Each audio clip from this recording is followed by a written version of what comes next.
Perguntas e respostas de O Livro dos Espíritos. Livro 2º. Mundo Espírita ou dos Espíritos. Capítulo 11. Os Três Reinos. Os minerais e as plantas. Pergunta número 585. Que pensais da divisão da natureza em três reinos, ou melhor, em duas classes, os seres orgânicos e os seres inorgânicos? Alguns fazem da espécie humana uma quarta classe. Qual dessas divisões é preferível? São todas boas dependendo do ponto de vista. Materialmente não há senão seres orgânicos e seres inorgânicos. Sob o ponto de vista moral, há, evidentemente, 4 graus. Esses 4 graus têm, com efeito, caracteres nítidos ainda que seus limites pareçam se confundir. A matéria inerte que constitui o reino mineral não tem senão uma força mecânica. As plantas compostas de matéria inerte são dotadas de vitalidade. Os animais compostos de matéria inerte e dotados de vitalidade têm a mais uma espécie de inteligência instintiva limitada, com a consciência de sua existência e de sua individualidade. O homem, tendo tudo o que há nas plantas e nos animais, domina todas as outras classes por uma inteligência especial, indefinida, que lhe dá a consciência do futuro, a percepção das coisas extramateriais e o conhecimento de Deus. Pergunta número 586. As plantas têm consciência de sua existência? Não, elas não pensam e não têm senão vida orgânica. Pergunta número 587. As plantas experimentam sensações? Sofrem quando são mutiladas? As plantas recebem as impressões físicas que agem sobre a matéria, não têm percepções e, por conseguinte, não têm sentimento de dor. Pergunta número 588. A força que atrai as plantas umas para as outras é independente de sua vontade? Sim, visto que não pensam. É uma força mecânica da matéria que age sobre a matéria. Elas não poderiam se opor. Pergunta número 589. Certas plantas, tais como a sensitiva e a dioneia, por exemplo, têm movimentos que acusam uma grande sensibilidade e, em certos casos, uma espécie de vontade, como a última, cujos lóbulos apanham a mosca que vem pousar sobre ela para sugá-la, e a qual parece armar uma armadilha para em seguida matá-la. Essas plantas são dotadas da faculdade de pensar? Elas têm uma vontade e formam uma classe intermediária entre a natureza vegetal e a natureza animal? São uma transição de uma para outra? Tudo é transição na natureza, pelo fato mesmo de que nada é semelhante e que, todavia, tudo se liga. As plantas não pensam e, por conseguinte, não têm vontade. A ostra que se abre e todos os zoófitos não pensam, não têm senão um instinto cego e natural. O organismo humano nos oferece exemplos de movimentos análogos sem a participação da vontade, como nas funções digestivas e circulatórias. O piloro se contrai ao contrário de certos corpos para lhes negar a passagem. Deve ser como na sensitiva, na qual os movimentos não implicam de modo algum na necessidade de uma percepção e ainda menos de uma vontade. Pergunta número 590. Não há nas plantas, como nos animais, um instinto de conservação que as leve a procurar aquilo que lhes pode ser útil e a fugir daquilo que lhes pode prejudicar? Há, se se quer, uma espécie de instinto, dependendo da extensão que se dá a esse termo, mas é puramente mecânico, quando nas operações de química observais dois corpos se reunirem e que se ajustam reciprocamente, quer dizer, há afinidade entre eles. No entanto, não chamais a isso de instinto. Pergunta número 591. Nos mundos superiores, as plantas são como os outros seres de uma natureza mais perfeita? Tudo é mais perfeito, mas as plantas são sempre plantas, como os animais são sempre animais e os homens sempre homens.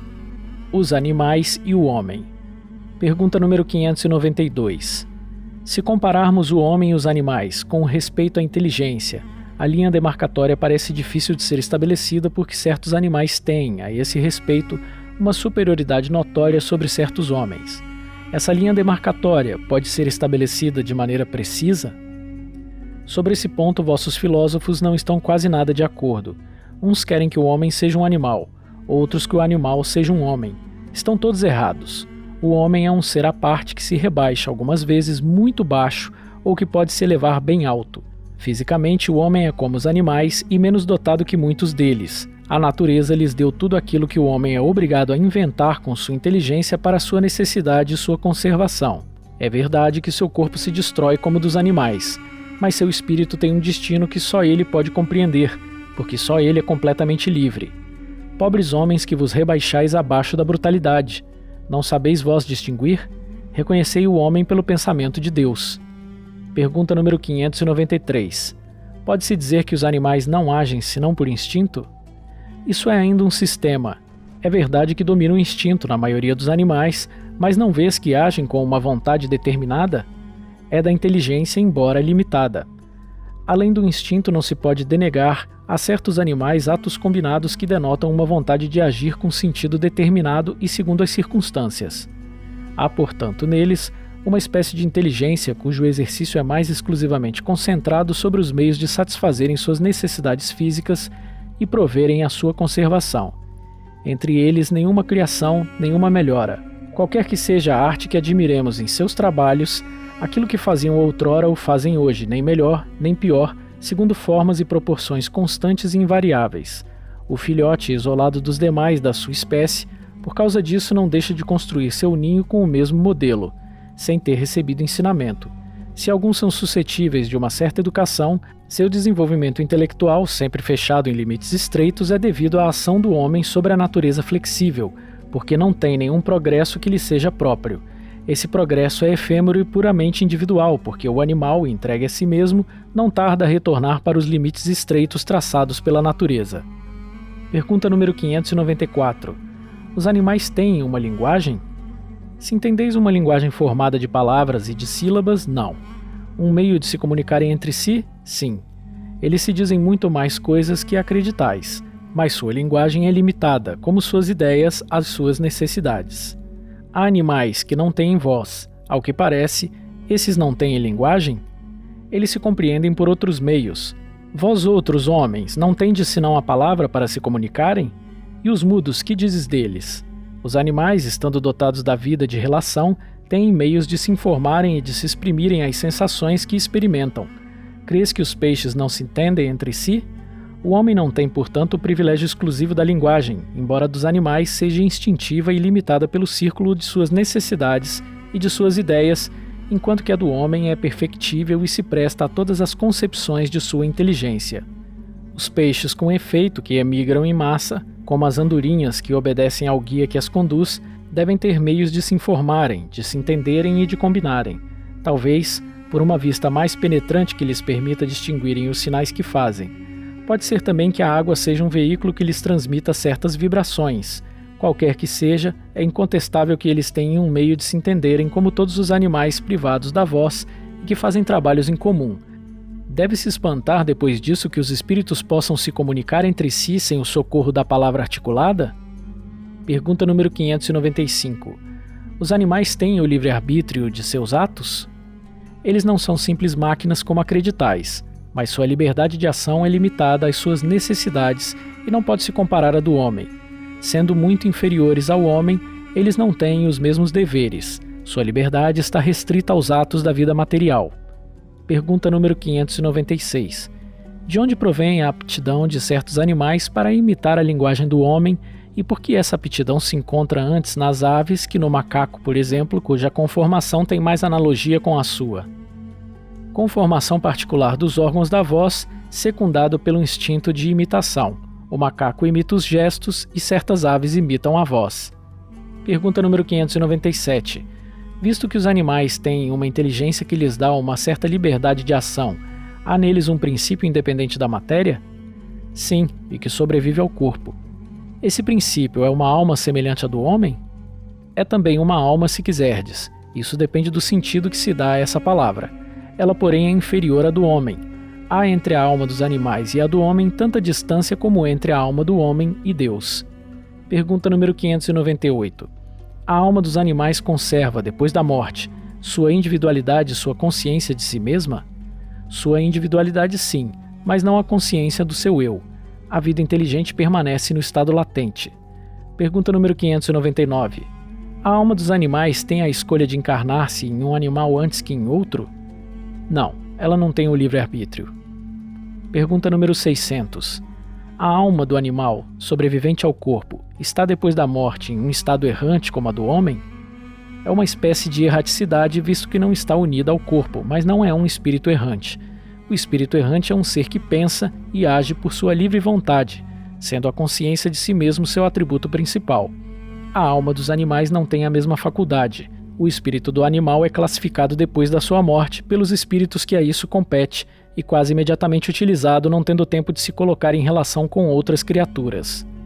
Pergunta número 601. Os animais seguem uma lei progressiva como os homens?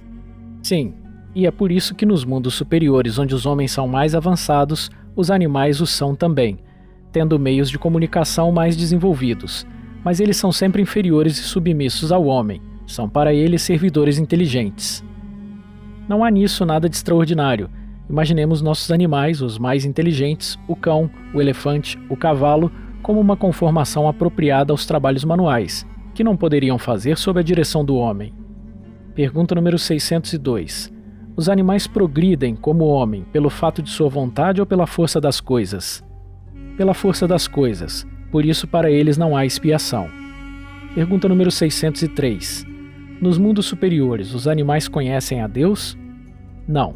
O homem é um Deus para eles, como outrora os espíritos foram deuses para os homens. Pergunta número 604.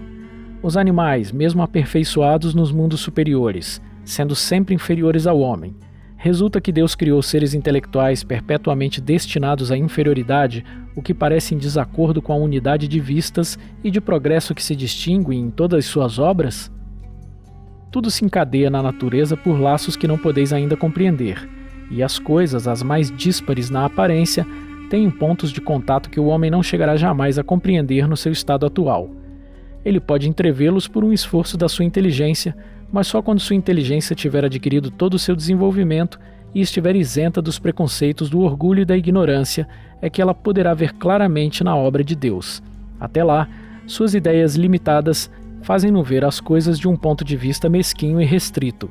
Sabei bem que Deus não pode se contradizer e que tudo na natureza harmoniza-se por leis gerais que não se afastam jamais da sublime sabedoria do Criador. A inteligência é, assim, uma propriedade comum, um ponto de contato entre a alma dos animais e a do homem? Sim, mas os animais não têm senão a inteligência da vida material. No homem, a inteligência dá a vida moral. Pergunta número 605. Considerando-se todos os pontos de contato existentes entre o homem e os animais, não se poderia pensar que o homem possui duas almas, a alma animal e a alma espírita, e que, se não tivesse esta última, ele poderia viver como animal? Em outras palavras, que o animal é um ser semelhante ao homem, menos a alma espírita? Não resultaria disso que os bons e os maus instintos do homem seriam efeitos da predominância de uma dessas duas almas? Não. O homem não tem duas almas, mas o corpo tem seus instintos, que são o resultado da sensação dos órgãos. Não há nele senão uma dupla natureza, a natureza animal e a natureza espiritual. Pelo seu corpo, ele participa da natureza dos animais e de seus instintos. Por sua alma, ele participa da natureza dos espíritos. Assim, além das suas próprias imperfeições, das quais o espírito deve se despojar, tem ainda que lutar contra a influência da matéria? Sim. Quanto mais é ele inferior, mais os laços entre o espírito e a matéria são apertados. Não o vedes? Não. O homem não tem duas almas. A alma é sempre única em cada ser. A alma do animal e a do homem são distintas uma da outra, de tal sorte que a alma de um não pode animar o corpo criado para a outra. Mas se o homem não tem alma animal que, por suas paixões, o coloque ao nível dos animais, tem seu corpo que o rebaixa frequentemente até eles, porque seu corpo é um ser dotado de vitalidade que tem instintos, porém inteligentes e limitados ao cuidado de sua conservação. O espírito, encarnando-se no corpo do homem, traz-lhe o princípio intelectual e moral que o torna superior aos animais. As duas naturezas presentes no homem dão às suas paixões duas fontes diferentes. Uma provém dos instintos da natureza animal, outra das impurezas do espírito, do qual ele é a encarnação e que se afina, mais ou menos, com a grosseria dos apetites animais. O espírito, purificando-se, liberta-se pouco a pouco da influência da matéria, sob a qual ele se aproxima da brutalidade. Liberto dessa influência, ele se eleva à sua verdadeira destinação. Pergunta número 606. Onde os animais tomam o princípio inteligente que constitui a espécie particular de alma da qual eles são dotados? No elemento inteligente universal. A inteligência do homem e a dos animais emanam, então, de um princípio único? sem nenhuma dúvida, mas no homem ela recebeu uma elaboração que o eleva acima da do animal. Pergunta número 607. Foi dito que a alma do homem, em sua origem, está no estado de infância na vida corporal, que sua inteligência apenas desabrocha e ensaia para a vida. Onde o espírito cumpre essa primeira fase? Numa série de existências que precedem o período a que chamais humanidade. A alma pareceria assim ter sido o princípio inteligente dos seres inferiores da criação? Não dissemos que tudo se encadeia na natureza e tende à unidade? É nesses seres que estáis longe de conhecer totalmente que o princípio inteligente se elabora, individualiza-se pouco a pouco e ensaia para a vida, como dissemos. É de alguma sorte um trabalho preparatório como o da germinação, em seguida ao qual o princípio inteligente sofre uma transformação e se torna espírito. É então que começa para ele o período da humanidade, e com ele a consciência de seu futuro, a distinção do bem e do mal e a responsabilidade dos seus atos. Como depois do período da infância vem o da adolescência, depois da juventude e enfim a idade madura. Não há de resto nessa origem nada que deva humilhar o homem. Os grandes gênios são humilhados por terem sido feitos informes no seio da sua mãe?